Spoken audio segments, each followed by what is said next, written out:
The night air in San Diego carried the smell of salt water and fried food drifting from late-night taco stands, a calm Saturday evening by the harbor where Navy ships rested under streetlights. Inside Delgado's Grill, a small family-owned restaurant, two friends shared a quiet meal. To anyone passing by, Marcus Ellison and Tiana Brooks looked like two ordinary people laughing over spicy salsa, but they were anything but ordinary. Both were Navy SEALs, battle-tested and decorated, their bond forged through missions overseas where survival was never guaranteed. Marcus teased Tiana about her love of the spiciest dishes, and she teased him about his weakness for heat. Their laughter was the kind that only people who had carried each other through storms could share. But outside the window, a shadow lingered. A patrol car slowed, its red and blue lights flashing for just a moment before fading. Marcus noticed but said nothing. Years of discipline had taught him to stay calm, to watch, to wait. When they left the restaurant and headed toward Marcus's black Ford truck, the sound of a car door slamming cut the air. A voice barked, sharp and commanding, "Hey, you two, stop right there!" Officer Trent Malloy approached quickly, his hand already resting on his holster. Tall and broad-shouldered, his face carried an arrogance that showed he believed the badge on his chest made him untouchable. Marcus frowned. "Something wrong, officer?" Malloy didn't answer. His eyes moved from Marcus to the truck and back again. "Vehicle looks suspicious. Whose is it?" "It's mine," Marcus replied calmly. "I can show you registration, insurance, even military ID if you'd like. Hands where I can see them. Step away from the vehicle. Now." Malloy's tone was sharp, like a man who wanted control, not truth. Tiana crossed her arms, her voice steady. "We just had dinner. We're not doing anything." "Ning wrong." "Did I stutter?" Malloy snapped, pulling out a flashlight though the street lamp lit the scene well enough. "Hands on the hood." Years of training told Marcus to stay calm, to avoid escalation, but there was something deeper here, something unfair, something humiliating. Still, he placed his hands on the hood. Tiana followed. Within moments, cold steel cuffs locked around their wrists. A couple walking past stopped to stare. The humiliation stung more than the tightness of the cuffs. "This is harassment," Tiana said, her voice controlled but burning with anger. "You don't even have a reason." Malloy smirked, leaning close. "I decide what counts as a reason. And trust me, I've got plenty." They were shoved into the back of the patrol car, the city lights blurring through tinted glass. Inside, the silence between them was heavy. Marcus glanced at Tiana, who stared forward, her jaw set. They didn't need words to understand. They'd faced ambushes in deserts and missions underwater in pitch black. But here at home, they were being treated like criminals for no crime at all. At the station, Malloy pushed them inside with smug confidence. Other officers looked up, some confused, some pretending not to see. At the booking desk, Marcus tried once more. "I'm Lieutenant Commander Marcus Ellison, United States Navy. This is Petty Officer First Class Tiana Brooks. Verify it. Call the Department of Defense." Malloy laughed under his breath. "Now you're war heroes? That's convenient." "It's fact," Tiana said firmly. "Check it. You'll regret this when the truth comes out." But Malloy leaned close, his grin unshaken. "You think anyone cares who you are out there? In here, you're just suspects. And in court, it's my word against yours." They were shoved into a holding cell, the door slamming shut with a metallic clang. The walls were bare, the bench cold. Tiana sat down. When first, shaking her head, "I've been shot at in Afghanistan, but I never thought I'd sit in a cell back home for eating dinner." Marcus sat beside her. "This isn't about law, it's about power, and men like Malloy abuse it whenever they can." Still, there was steel in their eyes. They had survived storms before. But the storm coming now was different. Malloy was already preparing a report that painted them as criminals. He thought his badge made him untouchable. What he didn't know was that the truth had a way of breaking down walls, and soon, someone with more power than him would walk into their lives. The night inside the holding cell dragged on like a deployment with no end. The concrete walls felt colder with every passing hour, the bench hard enough to make even trained soldiers restless. Marcus leaned back against the wall, staring at the ceiling, his breathing steady. Beside him, Tiana sat forward, elbows on her knees, eyes burning with frustration. "This burns more than anything," she muttered. "We fought overseas, carried the flag into places most people can't even find on a map. And here we are, locked up because one man decided to flex his badge. Marcus gave her a quiet nod. He doesn't see us, doesn't care what we've done. People like him only see what they want. From across the station, the sound of typing echoed. Officer Trent Malloy sat hunched at his desk, the pale glow of a flickering light above him. His fingers flew across the keyboard, his grin smug. Each word he wrote added another brick to the wall he was building around Marcus and Tiana. Resisting arrest, suspicious activity near stolen vehicle, disorderly conduct. He muttered each phrase like a chef sprinkling extra spice. The report wasn't truth, it was theater, but he believed it would be enough. Sergeant Hayes, a veteran officer with tired eyes, paused at the doorway. He frowned. Malloy, you sure about this? They didn't look like troublemakers to me. One of them even said he's Navy. Malloy didn't even look up. Everyone says so. Me thing when they're caught. Doesn't matter. My report says they resisted and that's what sticks. Hayes folded his arms. If they really are military, this could blow back on us hard. Finally, Malloy leaned back in his chair, his smirk growing wider. Trust me, Hayes. The system's on my side. The judge won't question it. Once it's on paper, it's their word against mine, and we both know how that goes. Hayes shook his head and walked away, leaving Malloy to his arrogance.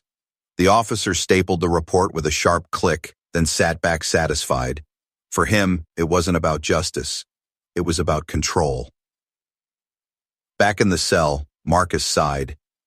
He's in there writing his fairy tale right now, and tomorrow morning it'll be gospel in front of the judge.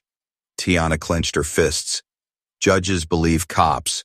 Their word carries weight, and we'll just look like two suspects in orange.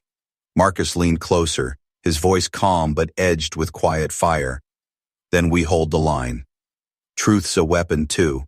We just have to know when to use it. Hours later, just before dawn, Malloy strutted toward their cell, folder in hand. He tapped the bars with it like a man showing off a prize. Sleep well, heroes? Big day ahead. Hope you've got a good speech ready. Tiana glared at him, her voice steady. We don't need speeches. We have the truth. Malloy chuckled darkly. The truth? Let me tell you something. Truth is flexible. It bends for the ones who write the reports. By the time you open your mouths, my version will already be gospel. Marcus met his eyes, his voice low but cutting. You ever heard the phrase, walls fall? Stack lies as high as you want. One brick of truth brings it all down. For the first time, Malloy's smirk faltered, just for a second before returning. We'll see about that. As his boots echoed down the hallway, Marcus and Tiana sat in silence. The air was heavy, but so was their resolve. They had survived worse storms, and deep inside, they both knew something Malloy couldn't imagine. News of their arrest wouldn't stop at this station. Word would travel, and when it reached the right ears, the walls Malloy had built so carefully would crumble faster than he ever thought possible. The morning light began to filter through the courthouse windows, painting stripes of gold across the marble floor. Reporters shuffled in with pens ready, lawyers whispered in hurried tones, and Malloy walked in wearing a crisp uniform, his arrogance thicker than ever. What he didn't know was that his stage was about to collapse under his feet. The San Diego County Courthouse buzzed with tension that morning. Golden rays streamed through tall windows, casting long shadows across the marble floor. Lawyers shuffled papers, families whispered anxiously in the gallery, and the press gathered in quiet anticipation. The smell of old wood and coffee hung in the air, mixing with the sharp sound of footsteps echoing in the hall. Marcus and Tiana were escorted in through a side entrance, wrists still cuffed, dressed in plain orange jumpsuits. The bright fabric clashed harshly against their calm, disciplined faces. They didn't look like criminals, but the image was deliberate. Malloy wanted them painted guilty before a word was spoken. They're trying to humiliate us, Tiana muttered as they were led to the defense table. Let them, Marcus whispered back. Costumes don't change the truth. Their public defender looked weary, his suit wrinkled, his eyes heavy with exhaustion from too many late nights. He leaned close as they sat. Look, he began in a low voice. I don't know what actually happened, but Officer Malloy's report is thorough. Claims of resisting arrest, possible stolen vehicle, refusal to show ID. Judges usually trust police testimony. This will be tough. Tiana's jaw tightened. None of that is true. I believe you, the lawyer replied, almost whispering. But in here, it's about credibility. Unless you have concrete evidence, it's your word against his. Before they could respond, the heavy courtroom doors opened again. Officer Trent Malloy strode in, wearing his uniform pressed crisp, his badge gleaming under the lights. His posture was tall, his smile smug, like a man stepping onto a stage where he expected applause. He cast a glance at Marcus and Tiana, his smirk widening as if to say he had already won. The bailiff called for order. The judge, a stern-looking man with silver hair and glasses perched low on his nose, entered and took his seat. Court is now in session. Malloy approached the stand first, his voice full of authority as he spoke. Your Honor, on the night in question, I observed two individuals exhibiting suspicious behavior near a vehicle matching a theft suspect's description. When I approached, they resisted, became aggressive, and refused to provide identification. For the safety of the public, I placed them under arrest.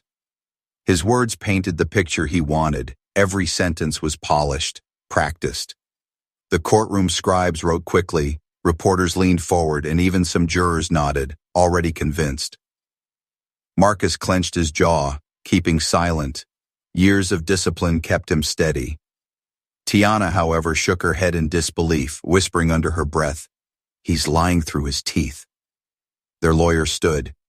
Your Honor, my clients deny these charges. They offered identification, including military credentials, which Officer Malloy refused to check. The judge raised a brow. Military credentials? Do they have proof? Before Marcus could speak, Malloy cut in. Convenient story, Your Honor. I heard no such offers.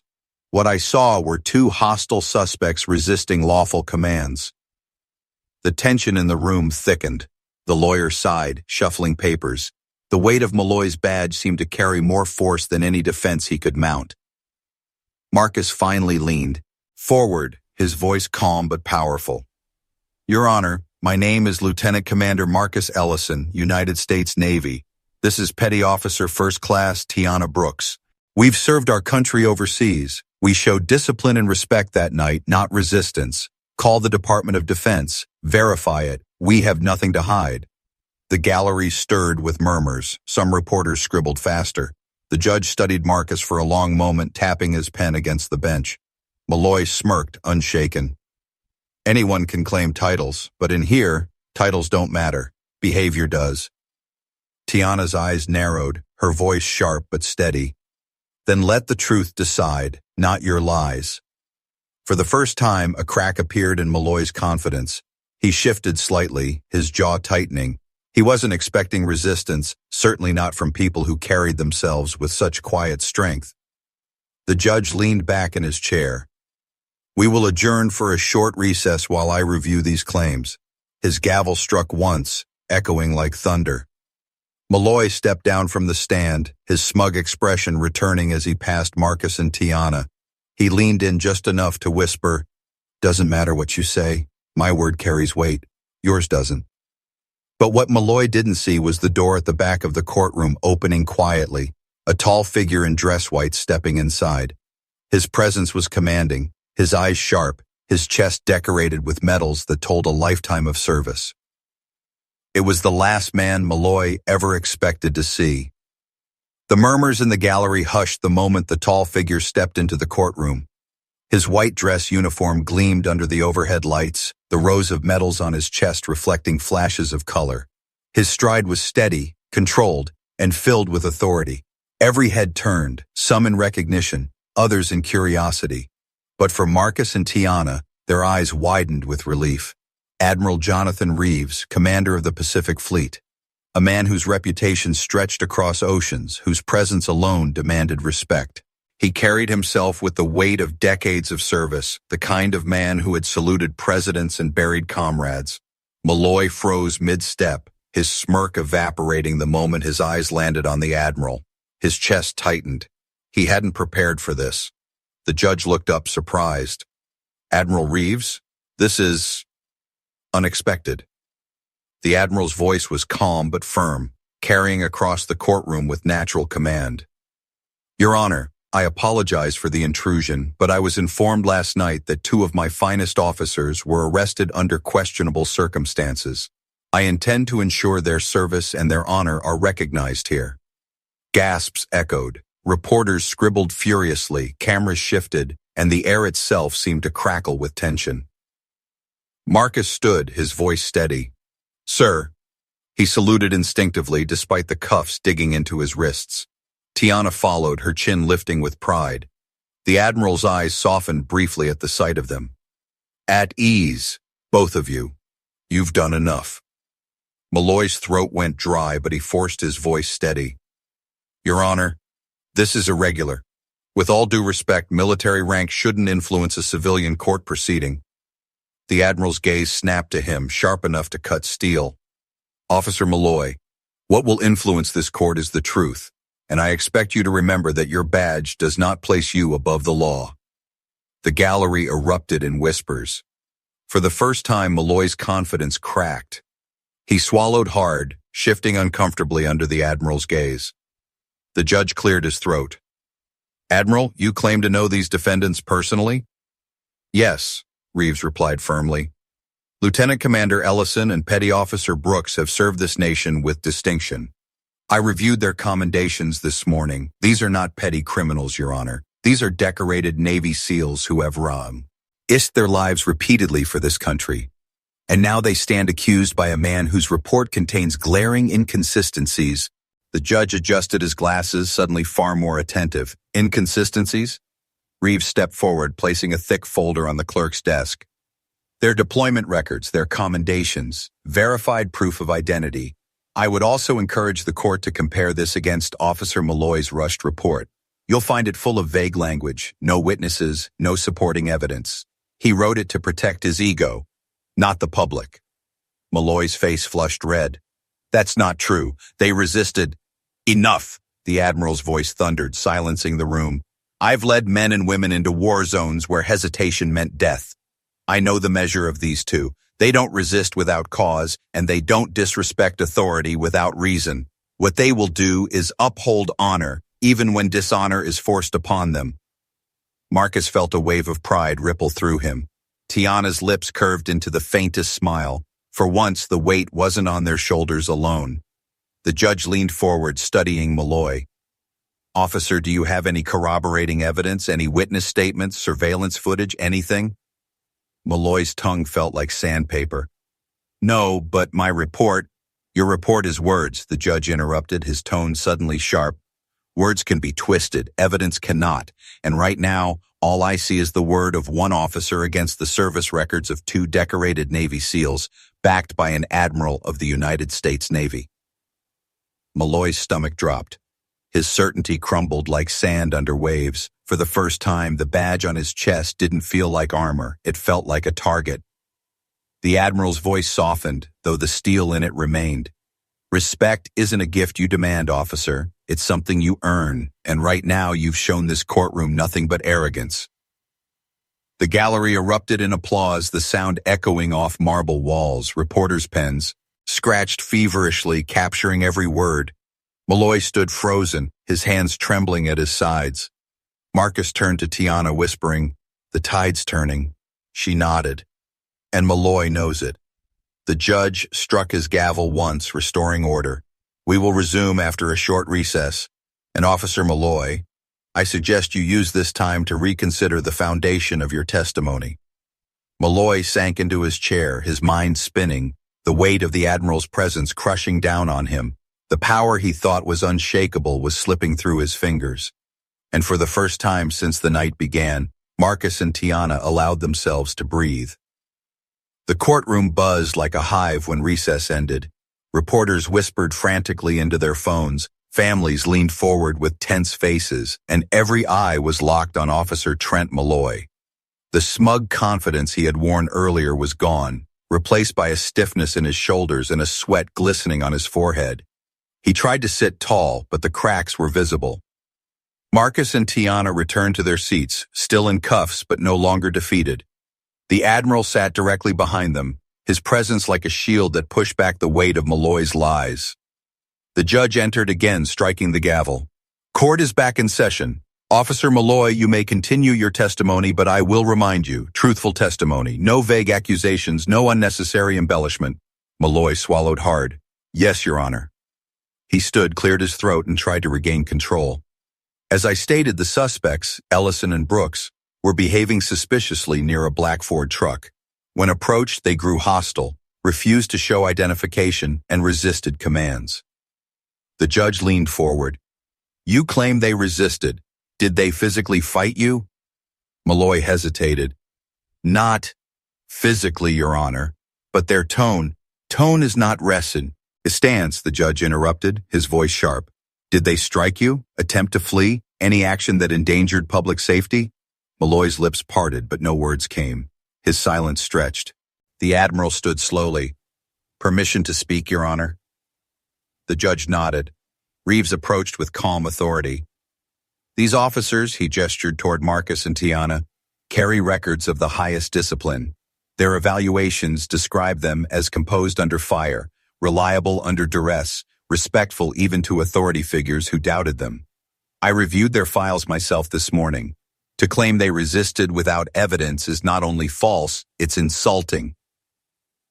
A ripple moved through the gallery. Malloy's face burned.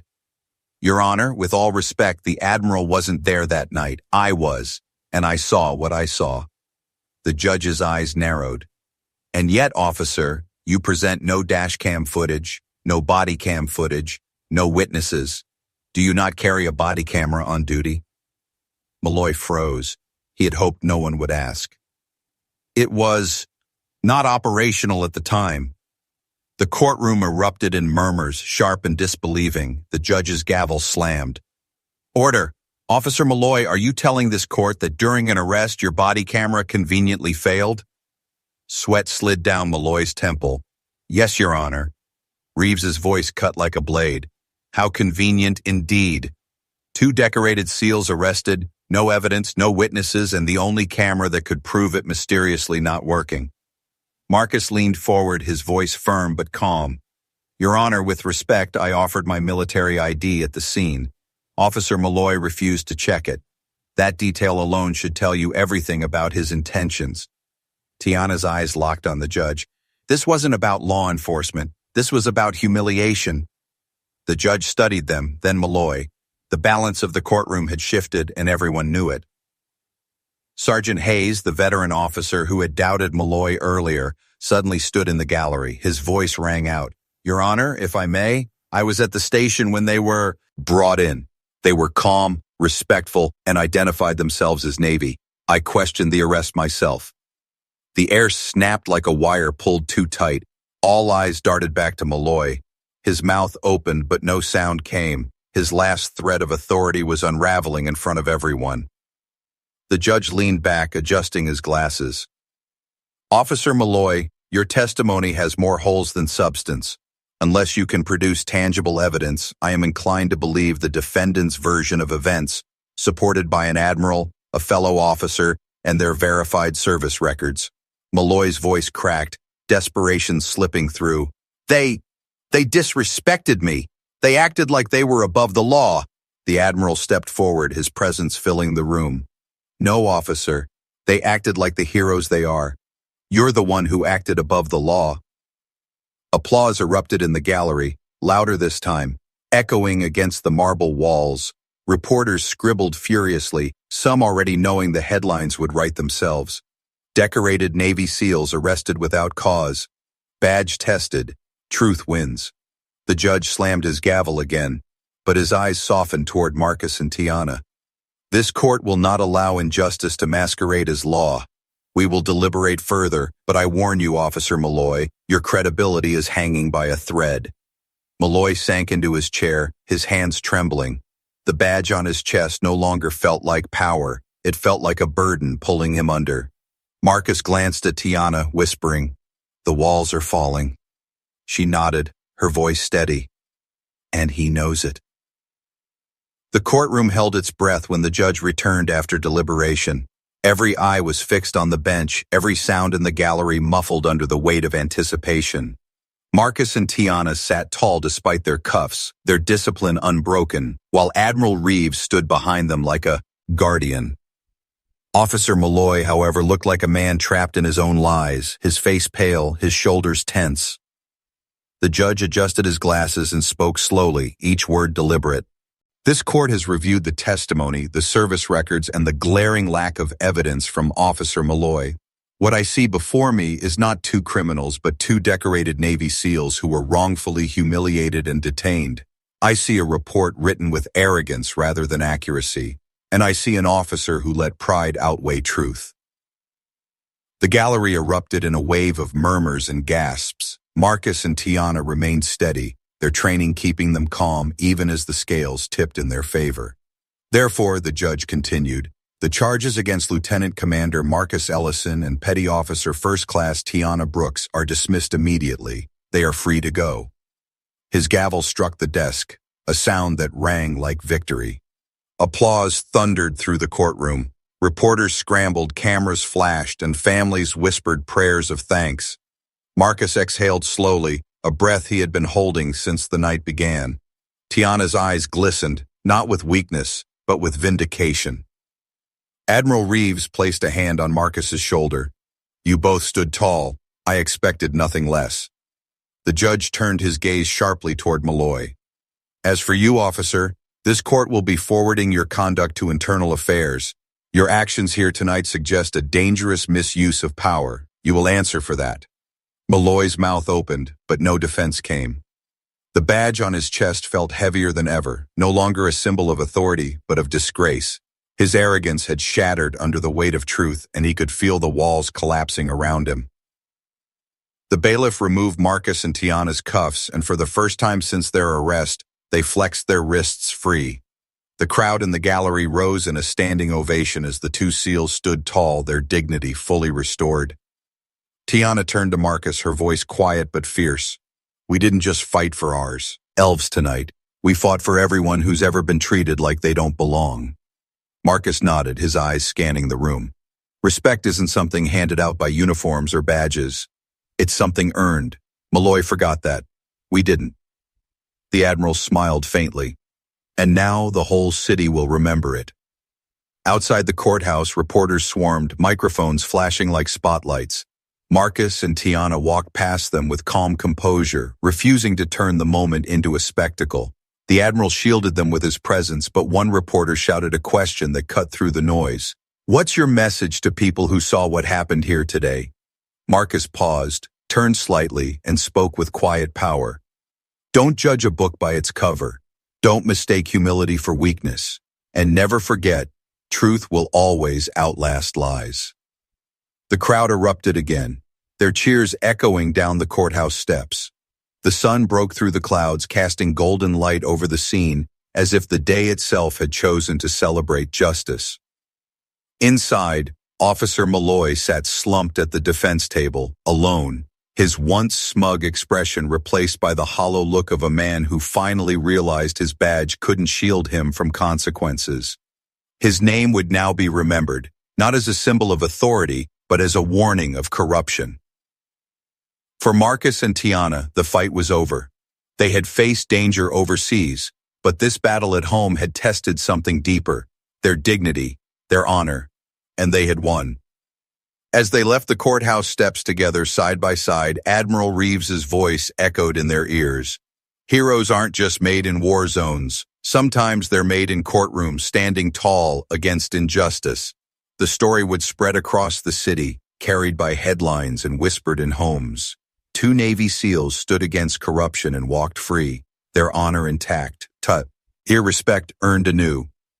And as the crowd cheered, Marcus and Tiana knew the truth. Justice had been served and the lesson was clear. Power without respect collapses, but honor endures forever.